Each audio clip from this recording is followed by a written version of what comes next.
Hello everyone. The diversity of India is unique. Being a large country with large population, India presents endless varieties of physical features and cultural patterns. It is a land of diversity in race, religion, caste, language, landforms, flora, fauna and so on. In short, we can say that India is the epitome of the world. Now you must be thinking why I'm talking about the diversity of India. Because I'm going to explain a chapter of class 10th Glimpses of India.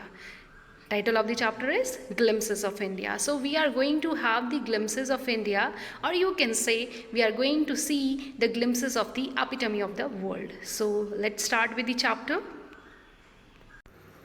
So we are going to start with the part 1 of this chapter, and this is A Baker from Goa, and it is written by Lucio Rodriguez. So what we are going to do now, हम एक journey पे जाने वाले हैं, और वो कहाँ की जर्नी है, वो है गोवा की. तो चलिए शुरुआत करते हैं अब इसकी. So there are some word meanings, और ये जो वर्ड मीनिंग्स हैं ये आप यहाँ से देख सकते हैं. Means when ever you will come across such kind of difficult words in the chapter, you can go through the meanings here only. So let us move ahead. So here you can see some of the Goan dishes. तो अभी आप देख भी सकते हैं, and if you want to feel their taste, you can also feel that. You just need to be engrossed in your studies. So देखिए Goan dishes की बात की गई है. So what is written here? A distinctive ring-shaped bread with a crunchy crust and a fairly dry texture within forming a great snack. This is children's favorite. And what is it? Bread bangles. और आप chapter में भी पढ़ेंगे, वहाँ पे लिखा है कि बच्चे जो हैं they use to run for bread bangles, और जो ब्रेड लोब्स हैं वो एल्डर्स के लिए हुआ करते थे. तो ये जो ब्रेड बैंगल्स हैं, these were like bye children, not only वर, अभी भी इन्हें बहुत ज़्यादा पसंद किया जाता है. ऑल्दो आप देखेंगे इस चैप्टर में राइटर ने लिखा है कि ये जो ब्रेड का बिजनेस है, बेकिंग का जो बिजनेस है, वो इतना प्रॉफिटेबल नहीं है. और साथ में ये भी लिखा है कि आपको फाइनेंसिस तो देखने को मिल जाएंगी, लेकिन हो सकता है कि आपको बेकर्स या पदेर जिनको कहा जाता है वो आपको देखने को ना मिले, लेकिन हाँ फाइनेंसिस आपको ज़रूर मिल जाएंगी. और कुछ कुछ ऐसे बेकर्स भी हैं जो अपने ट्रेडिशनल बिजनेस को अभी भी फॉलो कर रहे हैं. चलिए तो अब आगे बढ़ते हैं. ओके, सो एक चीज़ छूट गई है हमारी, दैट इज़ बोल. गोन डिशेस में नेक्स्ट इज बोल. A wedding sweet, dark in color with a distinctive taste and appearance of half a coconut shell made up of coconut, jaggery, coarse ground wheat, cardamom powder, toddy and salt. तो मतलब ये सारी चीज़ें मिला करके ये जो एक डिश बनती है दैट इज़ बोल. और ये कहा गया है, इसे वेडिंग स्वीट कहा जाता था. मतलब ये वेडिंग के टाइम पे जब कोई सेरेमनी होती थी, वेडिंग सेरेमनी, तो उस टाइम पे इससे, और शायद अब भी माना जाता होगा इम्पॉर्टेंट, ये बहुत ज़्यादा इम्पॉर्टेंट मानी जाती थी. ये राइटर ने अपने बारे में लिखा है, मतलब वो नॉस्टैल्जिक हो रहे हैं, अपने बचपन की बातें सुना रहे हैं कि कैसे गोवा की डिशेस जो हैं वो, उनमें ब्रेड का होना बहुत इम्पॉर्टेंट माना जाता था. नेक्स्ट, ब्रेड एक जो है, जो पार्टी के लिए बहुत ज़्यादा इंपॉर्टेंट होती थी, वो क्या है? A type of baked food mainly made from dough with salt and yeast often baked in, salt होना चाहिए, सॉरी यहाँ पे, with salt and yeast often baked in an oven. A feast and a party loses its charm without bread. मतलब अगर कोई party होती थी, ये तो अभी प्रेजेंट में कह रहे हैं कि जब भी कोई पार्टी होती है या कोई फीस्ट होती है, तो अगर ब्रेड नहीं होती है तो वो अपना चार्म खो देती है. कौन अपना चार्म खो देती है? पार्टी अपना चार्म खो देती है. तो मतलब इतना ज़्यादा इंपॉर्टेंट वहाँ पे ब्रेड को माना जाता है. या अगर हम चैप्टर को जिस तरह से पढ़ते हैं, जिस तरह से राइटर ने लिखा है, तो वो नॉस्टैल्जिक वे में कहते हैं कि ब्रेड इतनी ज़्यादा इंपॉर्टेंट हुआ करती थी. Next, sandwiches. अ सैंडविच आपने बहुत खाए हैं ये. A sandwich is a food typically consisting of vegetables, sliced cheese और मीट प्लेस्ड ऑन और between slices of bread. It is a must for a daughter's engagement. तो मतलब ये अगर बेटी की एंगेजमेंट है किसी के घर में, तो सैंडविच का होना बहुत ज़रूरी होता था, और होता है, लिखा है, तो शायद अब भी होता होगा. Next is cake. Form of sweet food made from floor, sugar and other ingredients that is usually baked. It is a must for Christmas. So cakes का भी important होते थे, और होते हैं, अभी भी होते हैं. You also eat cakes, so it is important on Christmas. So all these are Goan dishes, means these are the dishes of Goa. Then Bolenhas. Goan cookies made with semolina and coconut. Slightly crisp on the outside and soft inside. It is a tea time treat and a must for Christmas. तो Christmas के लिए एक और चीज़ important हो जाती है, that is Berlin हास, और ये सेमोलिना एंड कोकोनट से बने होते हैं, होते थे या होते हैं अभी भी. Next, here you can see there is उन्हें हम बेकर नहीं कह सकते, उन्होंने तो ड्रेस शेफ की पहनी हुई है, लेकिन यहाँ पे जो चीज़ें हमें दिखाई दे रही हैं वो सारी बेकिंग से रिलेटेड हैं. Next is bakers attire. उनकी ड्रेस बहुत इंपॉर्टेंट है. वो बहुत पेक्यूलियर सी ड्रेस पहनते थे. पेक्यूलियर मतलब अजीब सी ड्रेस जो दिखने में लगती थी.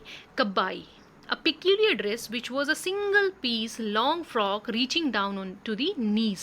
अब आप यहाँ पिक्चर में देख सकते हैं नीज तक उनकी ड्रेस पहुँच रही है. इसे कहा जाता था कबाई. This was the dress code of bakers in Portuguese days. Next is bakers attire again. अब तो वो चेंज हो चुका है. पहले वो कबाई पहनते थे, अब क्या पहनते हैं? अगर आपको बेकर कहीं देखने को मिल जाए, you won't be able to see that he is wearing the kabai. He will be wearing such kind of dress which you can see on the screen right now. A shirt and a trouser that was shorter than full length ones and longer than half pants was the dress code of bakers in the author's childhood. ठीक है, तो ये हो सकता है कि author के childhood में भी मतलब काफ़ी चेंजेस आ गए हों. उससे पहले कभी कबाई पहनते हों, और जैसे वो अपने चाइल्डहुड की बात कर रहे हैं तो वो कहते हैं कि अब जो बचपन में हमें दिखाई देते थे जो bakers, they didn't use to wear kabai. They use to wear such kind of dress, which kind of a shirt and a trouser that was shorter than full length ones and longer than half pant. So you can see here in the picture.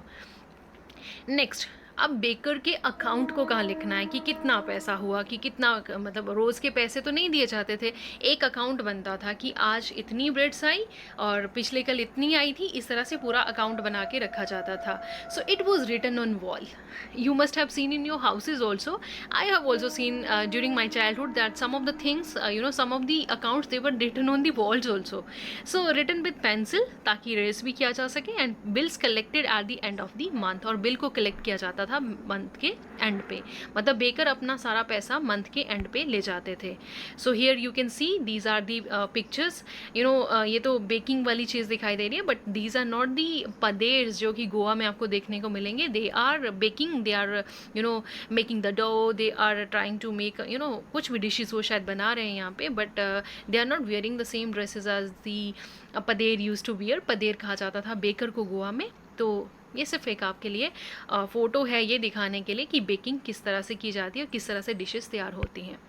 Next is about the life of the baker. Means कैसी family life होती थी उनकी. A happy and prosperous bakers family. तो मतलब वो happy रहा करते थे, उनकी जो फैमिली थी वो भी खुश रहा करती थी क्योंकि उनका बिजनेस अच्छा था.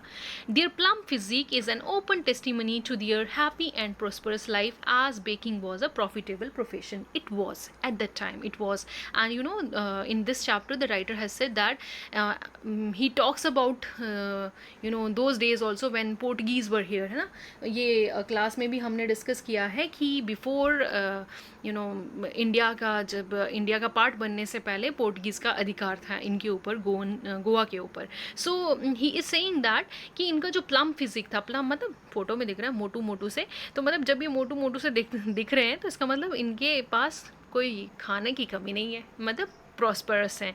तो वो क्यों प्रॉस्परस होते थे? Because they were having profitable profession. Their profession was profitable. काफ़ी प्रॉफिट होता था तो खाने पीने की कोई कमी नहीं होती थी. So with this I'm at the end of the chapter. So I will like to recap what is there in the chapter. इसमें राइटर ने नॉस्टैल्जिक वे में अपने बचपन के बारे में बताया है, बेकर के बारे में बताया है, और बेकर को पहले कहा जाता था पद्देर, और उसकी ड्रेस की बात की है जिसका नाम है कबाई, जो कि आपको मैंने पिछली पिक्चर में दिखा दी है. और उसके बाद उन्होंने कहा कि कबाई के बाद जो ड्रेस पहनी जाती थी वो क्या थी, वो मतलब शॉर्ट पैंट्स होती थी, लेकिन वो इतनी भी शॉर्ट नहीं होती थी, वो मतलब काफ़ी लॉन्ग पैंट्स से छोटी लेकिन शॉर्ट से थोड़ी लंबी इस तरह की, और उसके साथ शर्ट पहनी जाती थी. और इसके अलावा राइटर ने यह बताया है कि ब्रेड जो है वो हर ओकेजन के लिए कितनी इंपॉर्टेंट हुआ करती थी. सो यही इस चैप्टर में जो है गोवा के बारे में बताया गया है. और इसके बाद हम नेक्स्ट जर्नी पे चलेंगे. आज हम गोवा घूम आए, next we will go to Coorg. So with this I would like to say thank you for watching it. Bye.